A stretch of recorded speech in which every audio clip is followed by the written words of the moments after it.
There was a couple named John and Lori who lived in Florida, and in 2017, they went out boating, and anytime they went boating, they had arguments. Any couple in here, like you've got that thing that every time you guys do it, we're butting heads. Every time we go mini golfing, every time we go play Frisbee, every time we try to ride a bike together, every time we go kayaking, we argue. And so John and Lori, they owned a boat, but every time they went out on the boat, they would argue with each other about who's supposed to do what. Why are we going this fast? Why are we going there? Why don't we go out shorter? Why don't we take people with us? And they're arguing all the time. And this time in particular, they went out boating and they argued the worst that they'd ever argued before. The whole way out, they're just arguing about, why are you doing it that way? Why aren't you? I think the forecast said there's a storm coming. I don't think it's a good day for us to go boating. I don't think we should go out this deep. I think we should do it this way. And they argued so much that they just went on opposite sides of the boat. They started fishing on opposite sides of the boat, and they weren't talking to each other. And after a little while, Lori looks up and she says, John, there's storm clouds coming. And John has his earbuds in because he doesn't want to listen to Lori. And she's like, that's fine. He never listens to me anyway. I'm just not going to say anything. If you're not going to listen to me, I'm not even going to bother speaking. So you know what? You can get stuck in the storm and then you'll know that I was right. And she just goes and does her own thing. He does his thing. And she's not even going to go and get his attention just to prove a point. Anybody ever do that before? You're like, just to prove a point. I'm not going to have the conversation. And before too long, the storm shows up at their boat. And then it starts really kicking in, and then they disagree about whether they should go back this way or go back that way, and they have disagreements on how to handle the storm, and before too long, the storm gets so severe that their boat ends up capsizing. And they both swim out and they climb on top of the boat, and the conversation that they're having in the middle of a crisis is, you got me here, look what you did. If you would have listened, if you would have told me. And they just start blaming each other for the problems. And as the waves are battering their boat and they're laying on top of it, Lori looks out and she sees a buoy floating nearby. And she says, I think we need to swim for the buoy. And John says, are you crazy? We're going to stay on top of the boat. They know we capsized. They'll come and find us eventually. I'm not swimming over there. And she says, no, we need to do it. We can't stay with the boat. And John says, I'm not. I'm staying on the boat. This is the safest option. And she says, fine, I'll go by myself. And so she swims off to the buoy and leaves John behind. The next day when rescue workers come out, they found Lori on the buoy and were able to rescue her, but John was lost at sea. And they never recovered his body.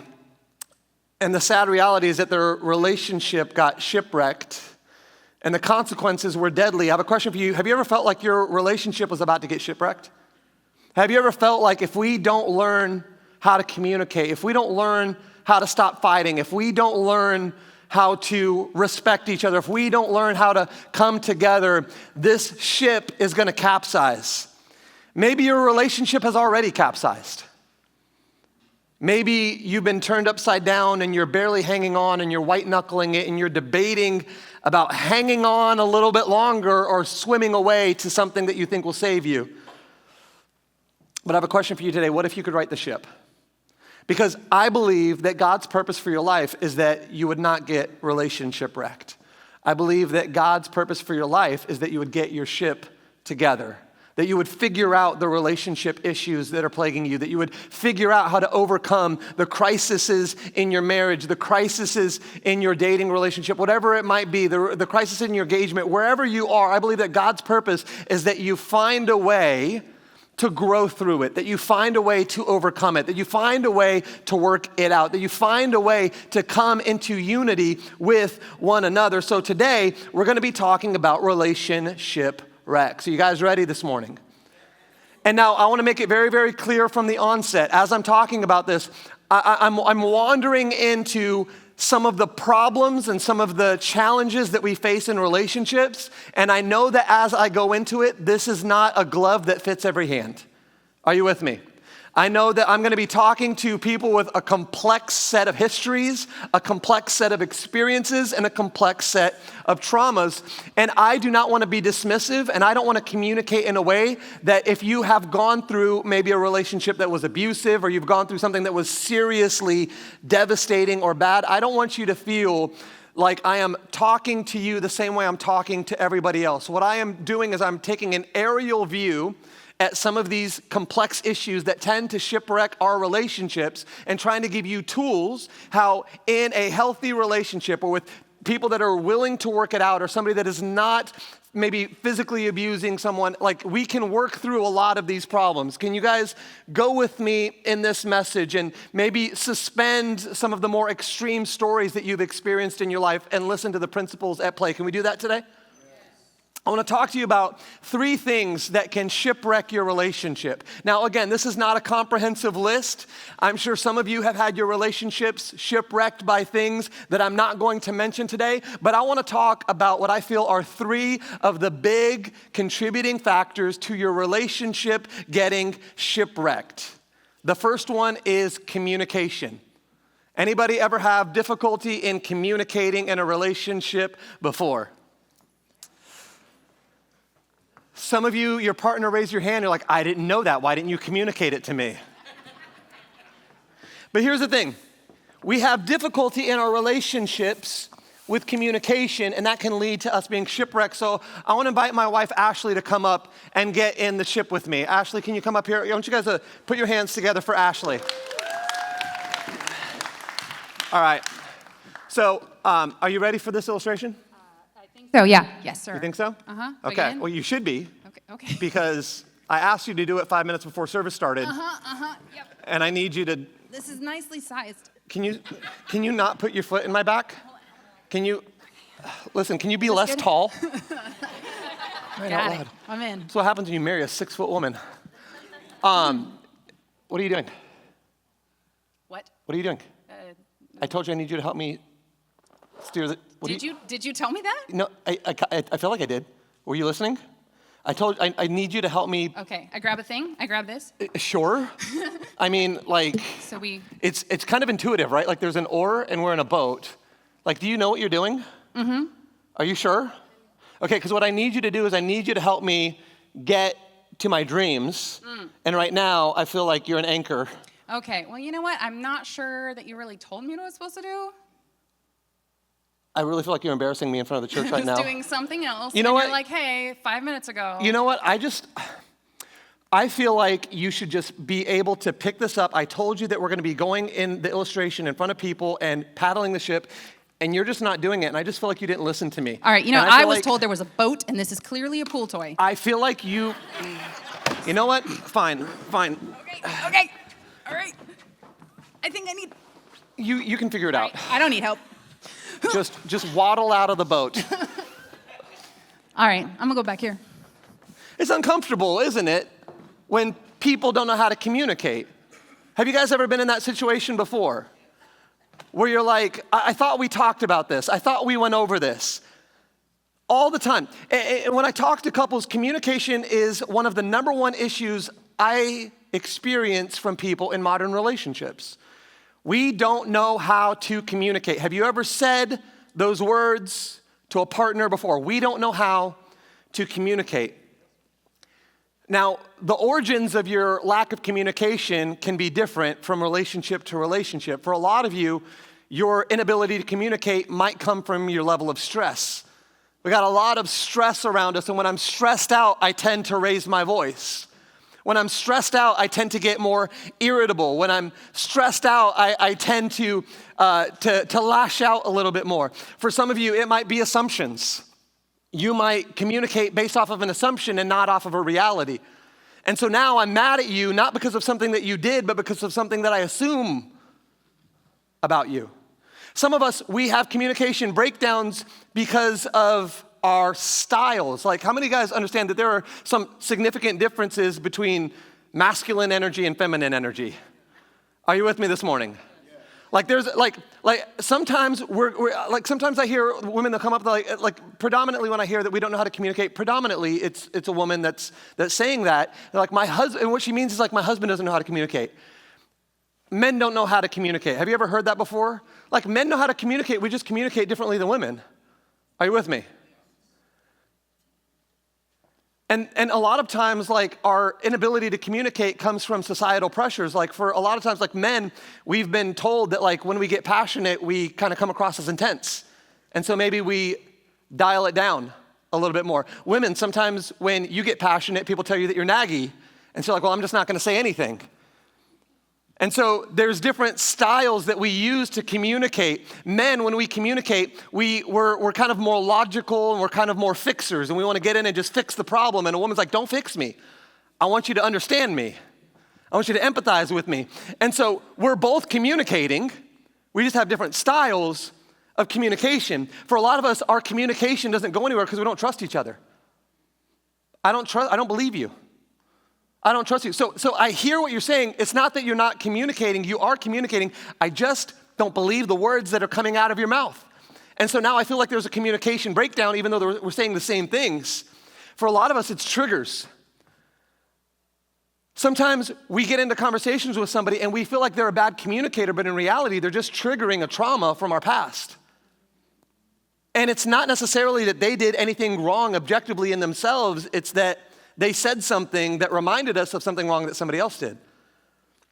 For some of us, we get distracted. We're not communicating because we're focused on other things. We're in our phones or preoccupied with work or other thoughts. For some of us, we have communication issues because we have a need to be right. Does that apply to anybody in this room today? I have to be right. And you know what I have typically found to be true is usually, this is not always true, but typically I find it to be true, is that when somebody says my partner always has to be right, that's usually code for I want to be right. Are you with me?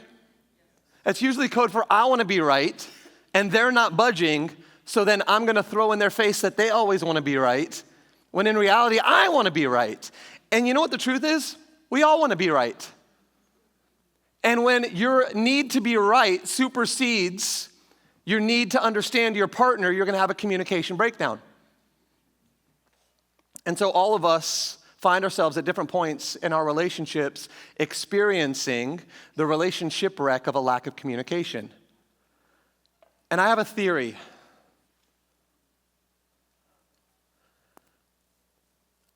My theory is this. It's not that we don't know how to communicate as a couple, it's that we've lost the ability to communicate as a species. I don't just think it's between you and your significant other. I think you notice it more because you are more intimately connected with them and you communicate them in more vulnerable and intimate ways than you do with anyone else. But I think as a human race, we've lost the ability to communicate. You ever listen to people read like love letters from like the Civil War era or something, and you're like, dude, all of these people were Shakespeare. Like it would be a farmhand that like joined the military when he was 17 years old, and he's like, my dearest love, I long for the moment when we will be enraptured in each other's arms. And I'm like, my goodness. You know what I mean? Like I can't even spell encyclopedia, and this guy from 1876 is writing like a poet, you know? We've lost the art of communication. And the interesting thing is we have more communication now than at any other point in human history, but the quality of our communication has diminished as the volume of our communication has increased. Our communication algorithm has become tailored to meet our needs instead of serve our partner.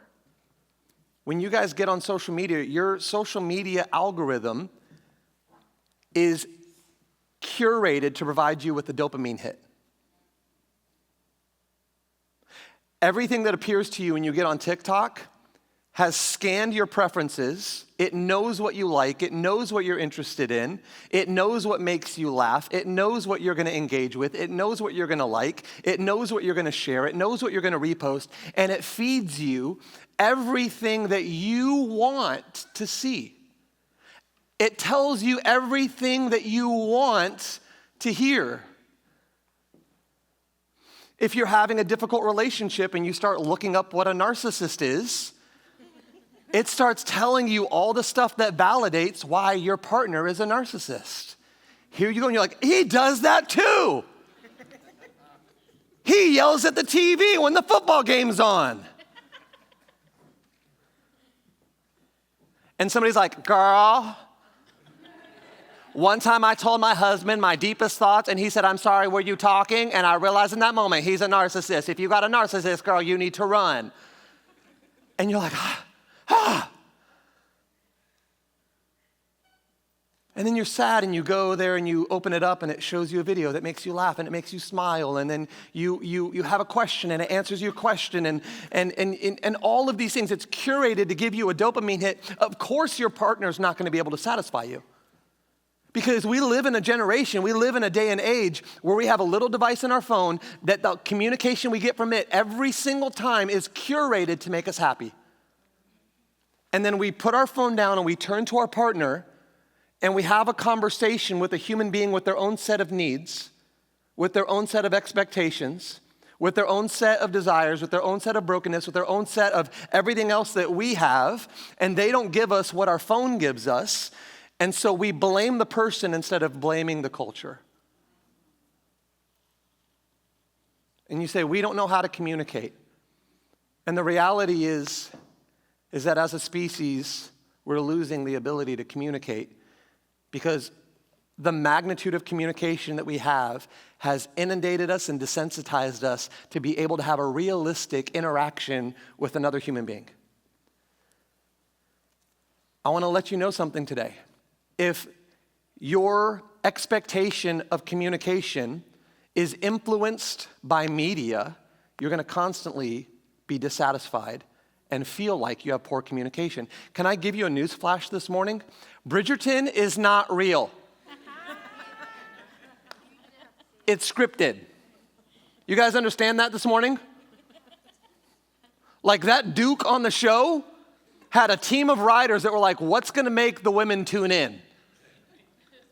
How are we gonna make ladies fall in love with this guy? Let's write him in such a way where he is exactly attentive, where he says all the right things, where he comes riding in on a horse and saves the day, where he listens to her, where he affirms her.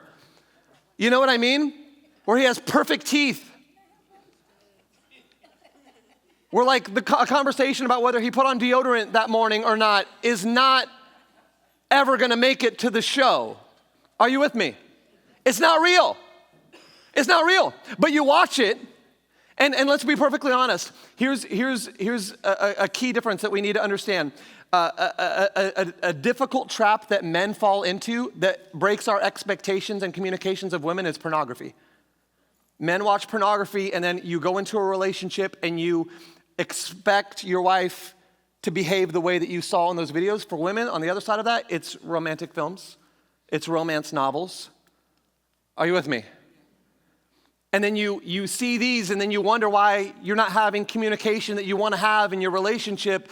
Your expectation of communication is predicated on fictional characters that are designed to make you feel understood,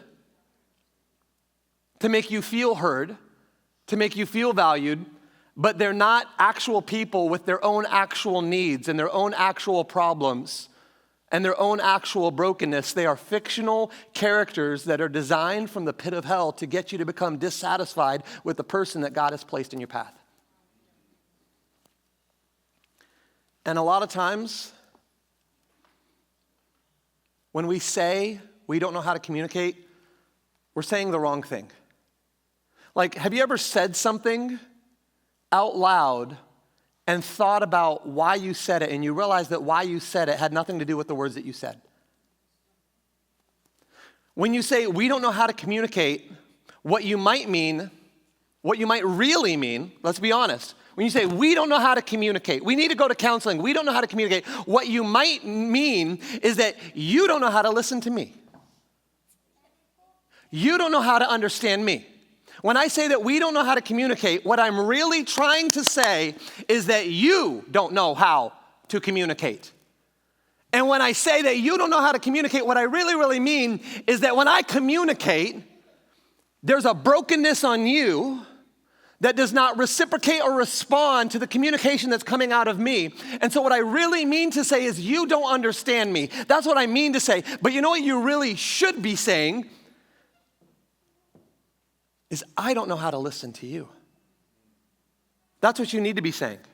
When you say that we don't know how to communicate, but what you really mean is that you don't understand me, what you really should be saying is I don't know how to listen to you. There's a communication breakdown here, and I'm blaming you. And I'm putting all of the responsibility on your shoulders. And I think that it's all your fault, but let me stop for a second and go inward and ask, am I actually listening to you to understand you? When we're getting into conflict, am I actually coming into this conflict with my heart softened to you? Or am I coming into this conflict with my heart hardened, ready to fight? Because if I'm coming into this conflict with my heart hardened and ready to fight, we're gonna feel like we can't communicate. And if I'm coming into this conversation telling you that we can't communicate, but deep down, I think that you don't know how to understand me, but the truth that I don't even admit to myself is that I don't know how to listen to you, we have no hope of communication. Am I speaking to anybody in this room this morning? There's a biblical key to dramatically improve your communication, and if you listen to this verse, I swear to you, it will change your life. I swear to you, it will radically transform your relationship. Are you guys ready for this biblical key? It's gonna change. Do you guys want better communication in your relationship? Can I see some hands? You want better communication in your relationship? This Bible verse, I swear to you, is the key that if you master this, it will unlock incredible blessings in your communication in a relationship. Are you ready? It's James chapter 1, verses 19. It says, understand this, my dear brothers and sisters. Brothers and sisters, men and women, boys and girls, husbands and wives. No, it's my partner. My partner's not good at communications. No. Brothers and sisters. It's both of y'all. Men and women both don't know how to communicate. Men and women both have brokenness that they're bringing into the conversation. Understand this, my dear brothers and sisters. Listen, you, somebody say me. You. Don't you hate it when you go to the Bible trying to find a verse that's gonna fix somebody else and the Bible tells you you need to fix you? Are you with me? Understand this, my dear brothers and sisters. You, somebody say me. Must all, somebody say all of us. So if I'm married, who's this verse for? Me and all. Me and all. Does this, well, what about my spouse who's extremely bad at communicating? My spouse sometimes gets mad. My spouse sometimes uses a cuss. So this verse is for them. There's been a time or two where they have elevated their tone at me and I just won't stand for it. You must all what? Be quick to listen. Quick to listen. Listen, I think a lot of us get this verse backwards. You must all be quick to listen, slow to speak, and slow to get angry. We put the quick where the slow is, and we put the slow where the quick is. Are you with me? We are slow to listen. No. I'm not done. You're gonna listen to me first. No. I don't feel like you understand me. That's not the conversation we're having right now. No. And we are quick to speak. And we're quick to get angry, and we're slow to listen. If you flip the script on that, are you listening to me this morning, church? If you flip the script on that, and you show up to the conversation and you have a whole bunch of stuff burning in your soul that you just got to get off your chest, and you come to that conversation and you're like, I'm here, I have a lot to say. But the first thing I want to do is listen. I don't want to beat you to the finish line of getting it all off my chest. I want to beat you to the finish line of hearing what you need to get off your chest. And I might hear some things that I don't like. And it's not that I can't get angry. Do you hear that this morning? Sometimes your spouse is going to say something completely out of pocket. Sometimes your spouse is going to jump all the way out that window. And you need, what did you say? Sometimes, ladies, can I be honest? Like sometimes it is completely appropriate to be like, excuse me? Sometimes that's completely acceptable, but you need to be slow to get there. Are you with me? Like you need to make sure that that fuse is long. It says, you must all be quick to listen, slow to speak, and slow to get angry. What I take away from that is what is broken about the way that you communicate. We are very aware of what's broken about the way our partner communicates, but are you aware about what's broken in the way that you communicate? Start there. Start there. Instead of coming to your partner and voicing all of the issues that you perceive with them, and then when they get defensive or they start deflecting or whatever, say, see, this is what I'm talking about. You don't have control over how they respond anyway, but you have control over how you respond. So start there. And then speak up. That will fix your communication. So in other words, like, here's some examples. Don't agree to do anything that you don't want to do. There's so many people in the dating side of a relationship, you agree to terms that you don't want to live out for the rest of your life. Anybody ever done that before? Like you agree to things that deep down you're like, I really don't want to do that. And then 7 years down the road, you finally speak up for yourself. And you're like, I have never been able to, I never wanted to do this. And your spouse, rightly so, is like, you never told me. What am I supposed to do with this revelation 7 years in? Don't agree to do things that you don't want to do. Can I tell you something this morning? Clarity is kind.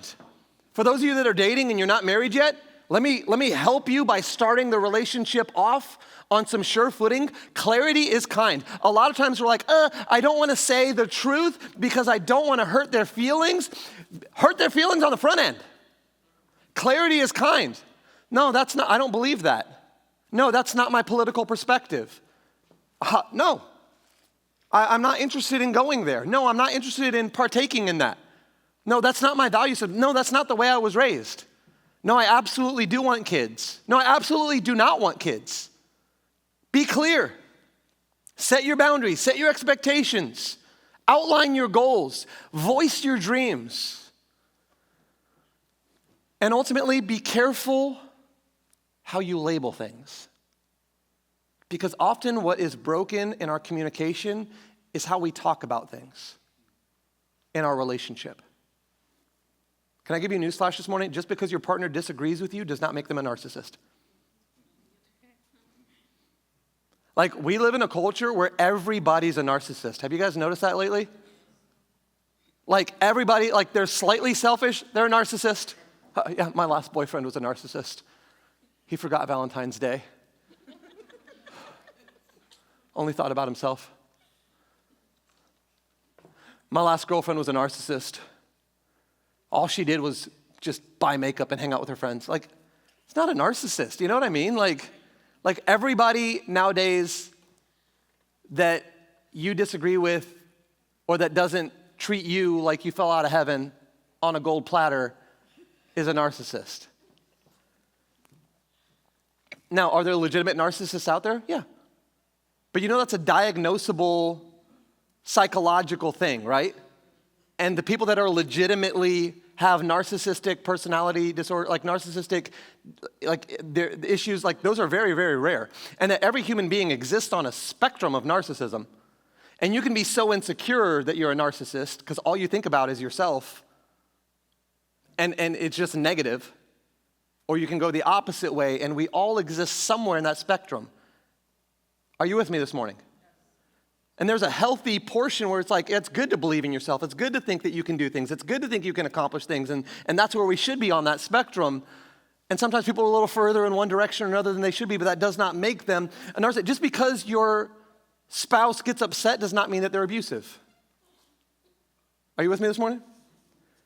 Just because you get in an argument and your partner needs to walk away to collect their thoughts doesn't mean that they're rejecting you the way that your parents did. So don't call it rejection. Because the way that you talk about your partner really matters. Like that's the communication aspect that you can actually fix in your relationship is the way that you talk about your partner. The way that you talk to them, the names that you call them, the labels. You're just like your dad. You're just like your mom. The labels that you put on them, the way that you talk about them in your head, the phrases that you repeat about them. One of the best things that I did in the early part of my marriage is when Ashley was sleeping next to me, I would put my hand on her and I would just start thanking God for her. And I would just start saying all of the things about her that I was thankful for. And part of it was to thank God and all of those things, but there's a huge part of it that was to set my perspective of her. Because if I go to bed every night thanking God for her, it's really, really hard to get bitter. It's really, really hard to let the difficulties that you face in marriage eclipse the love that you have for that person. James chapter 3 compares your tongue to a fire from hell that burns your life to the ground and to a small rudder that steers a massive ship. That's how powerful your words are. Life and death is in the power of the tongue. Loose lips sink ships. Can I be honest? Some of the most damaging communication for your relationship can be the conversation about your relationship instead of the conversation in your relationship. For a lot of us, the most damaging communication, like we don't know how to communicate. Our communication is broken. The most broken thing about your communication is actually the way you talk about it instead of the way that you talk in it. I'm not saying there's not things that need to be fixed in it, but oftentimes it's the way that you talk about on the outside of it. It's the way that you talk about it, the way that you talk about it in your head, the way that you think about it, the way that when you talk to your friends, like the way you talk about your spouse. My wife is such a nag. She's always on my case. The old ball and chain, the old lady, like these things shape your perspective. You have the friends that you just, every time your spouse does something wrong, you just gotta reach out to them, you gotta call them, you gotta go get coffee and tell them about the dumb thing that they did. And you have people that you just commiserate with. But can I let you know something this morning? Commiseration leads to co-misery. Are you with me?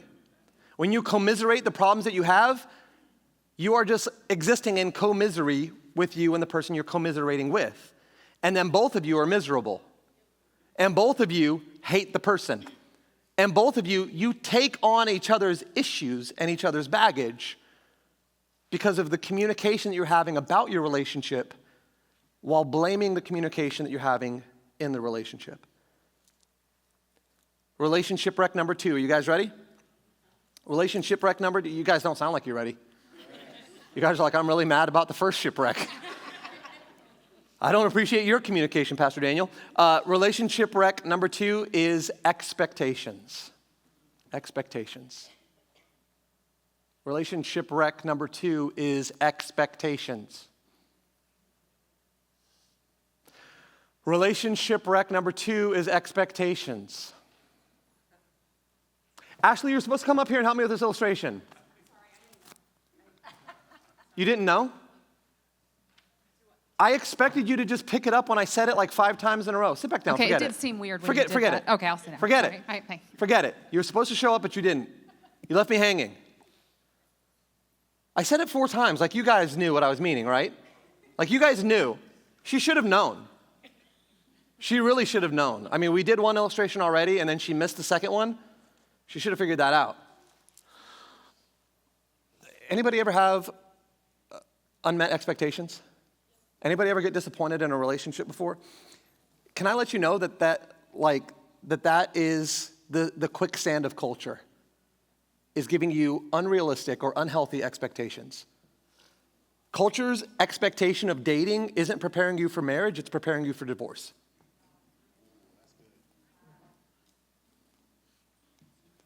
Culture's expectation of a relationship is like, oh, just date somebody until you find somebody else. Culture's expectation is like, you're gonna find a soulmate, and when you do, everything's gonna be perfect. They're your soulmate. God created them just for you. They don't matter outside of God creating them. Their reason for existence is you. They were born for you. God prepackaged them for you. Culture tells you to try before you buy. Are you with me? Like, how many of you guys have ever heard somebody say, or maybe thought yourself, like, I got to test drive the car before I buy it? There's an expectation. The expectation is like, if I don't enjoy the test drive, you know what I'm talking about, then I'm not going to enter into a committed relationship with you. And what you're doing is your expectation is that sex is the only determining factor for a committed relationship. For some of you, like, culture says cohabitation, you got to live with them. And what that's teaching you is that, like, oh, we don't have to be committed. We can just live together. Culture tells you there's such a thing as a picture-perfect relationship. We watch movies and you hear about happily ever after. Like, some of you guys, you grew up on a diet of Disney movies and that's your problem. You know what I mean? Your concept of a relationship has been set by Cinderella.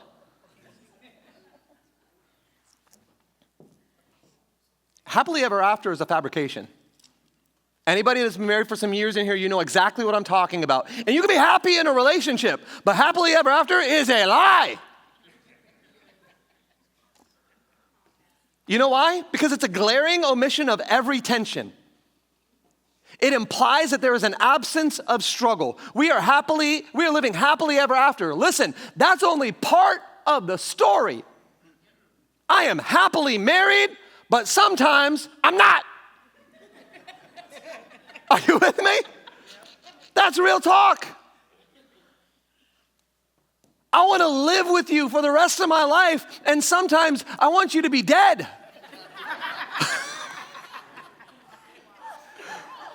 Like, peacefully. In your sleep. Surrounded by family and friends, like, are you with me? Sometimes I want to wrap my arms around your body, and sometimes I want to wrap them around your neck, you know? Like, can we be honest? Like, in a real relationship, those things coexist. They do. Don't look at me like I'm weird. Bunch of liars. We live happily ever after. Oh, you never struggled? You never had a mountain to climb? You never had a storm to go through? You never had a valley? Never? We just have happily ever after. Liar.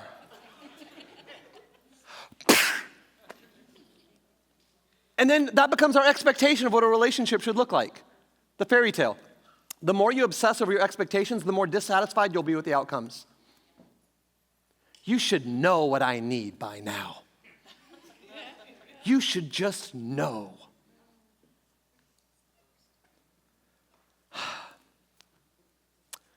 He's going to be different. Just know it. I think we would be perfect together. We're perfect together.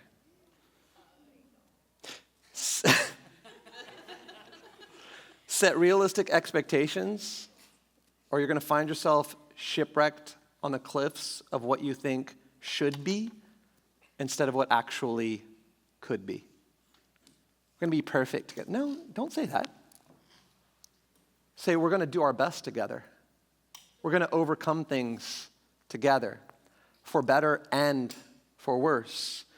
1 Corinthians chapter 13, verses 4 through 7, the most popular passage of Scripture to read on Valentine's Day. I'm sure every church in America is going to quote the Scripture. It's said at every wedding.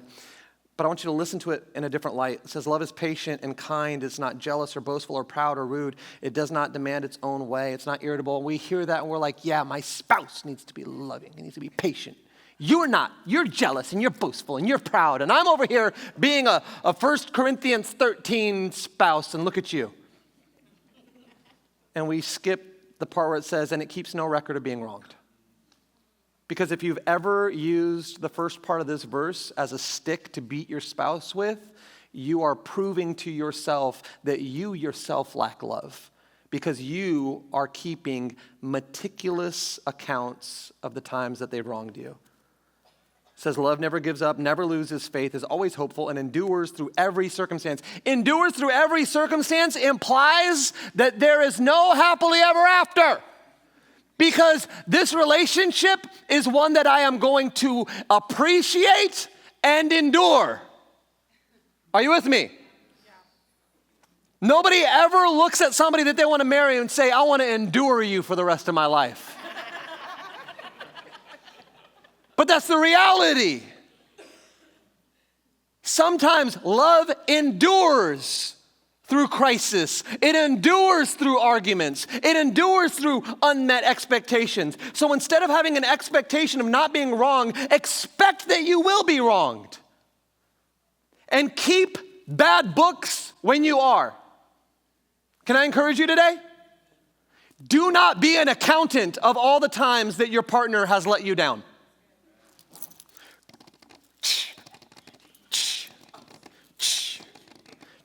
In March of 2022, in January of 2021, the time we went to Cancun, the time that we were at the bar and you looked at that other person, like you got.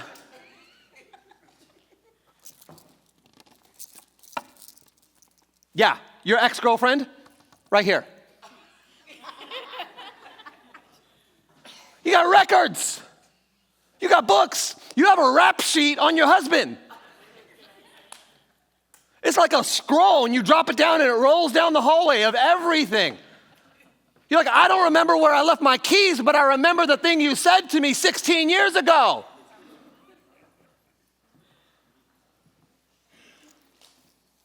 The moment that you start measuring, it stops being love, and it starts becoming a transaction. Are you listening to me this morning, church? The moment you pull out a measuring tape, let me see. The moment you start measuring, it stops being love and it starts being a transaction. Most people, they go to love expecting to get something, when love is where we are supposed to come to give something. John 3:16 says, for God so loved the world, he gave. It didn't say, for God so loved the world, he expected them to love him back. For God so loved the world, he created a set of conditions that if you fulfilled them, you could experience the love of a perfect Father. It says, no, for God so loved the world, he gave. I don't have any expectation. The Bible says that Christ demonstrated his own love for us in this, that while we were still sinners, he died for us. So when Jesus came to the cross, he came to the cross and said, I don't care if you never love me back. I love you so much that I am going to give my life for you, and I have no expectation of reciprocity because my love motivates me to give to you and to bless you and to honor you and to be patient and kind and not boastful or proud or keep records of your sins. In fact, I'm going to delete your sins. I'm going to wash away your sins because I love you so much and I have no expectation. I grew up in a church, and I remember this pastor's wife. She was teaching the youth group one time, and she said, before I got married, I wrote a list of what I wanted in a spouse. And I prayed every day that God would give me that person. And what you need to do, those of you that want to get married, you need to sit down and you need to write a list of the things that are most important for you in a spouse. And you need to find that person. And don't settle for anything less than that person. That's fine. Can I give you a better challenge? Sit down and write out a list of everything that is important for you. If you're not married yet, sit down and write out a list of everything that is important for you in a spouse. Everything that you want them to be. Then be that.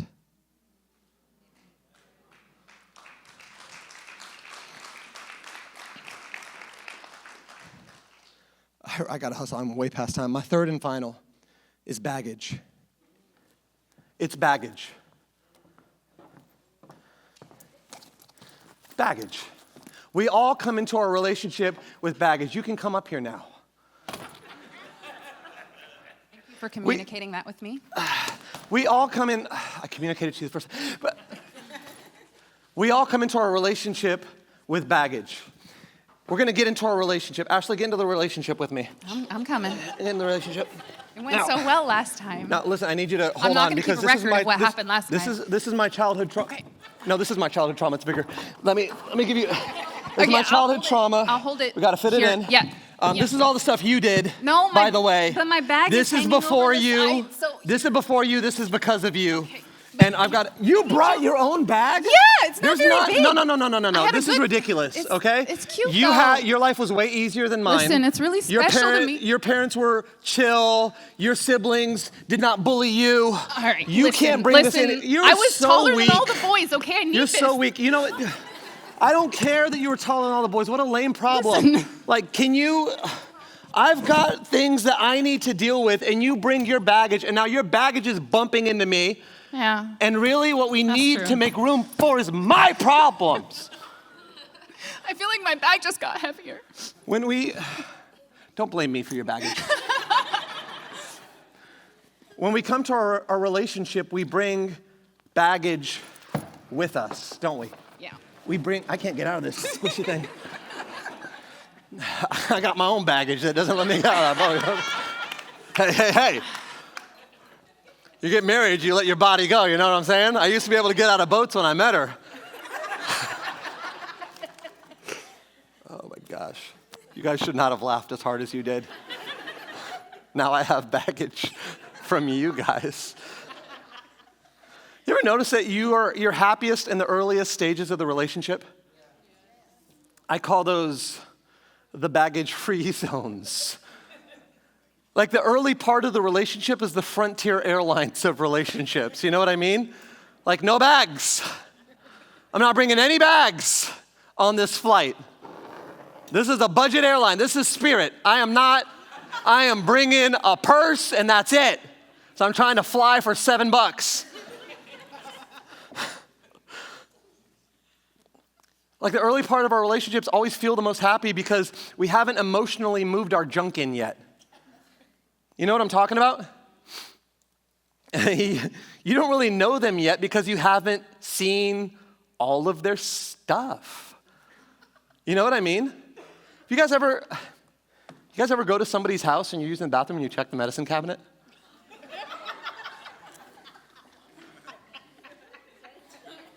Just me? Everybody's like, Pastor Daniel's not coming to my house anymore. I'm like, what are we into? Reading the prescriptions? Oh, that explains a lot. One thing that I do, anytime I go to somebody's house and they have a bookshelf, like I immediately go to the bookshelf and I start looking at what books they have. Because I want to know what they're interested in. And I can learn a lot about people by the amount of books that they have on their shelf on a particular topic. Are you with me? As we get to know people, as we see more of their stuff, we start to learn more about them. And the happiness that we experienced in the front end of the relationship is actually not happiness, it's actually attraction that provides us with a sensation that we correlate with happiness. And then as we get to know them, the attraction starts to fade because they're not a caricature of who we thought that they were, they're who they actually are. They're not an avatar by which we paint all of our hopes and dreams on. They're a fully fleshed out individual with their own baggage. And I want to let you know something this morning. The longer you spend in a relationship, the more you start to think that the baggage that you pick up is from the relationship. But all of us, we don't just pick up baggage in a relationship, we bring baggage to it. Are you with me this morning? We bring baggage to it.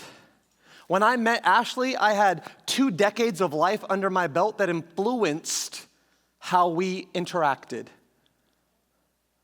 When I met her, I had existed as a whole person for 2 decades, and when I came to her, I brought all of my rejection issues. I brought all of my trust issues. I brought the weird legalism of the church that I was raised in. I brought all of these things, and I said, hello, nice to meet you. Let's get together. The funny thing about baggage is that you tend to collect the whole set.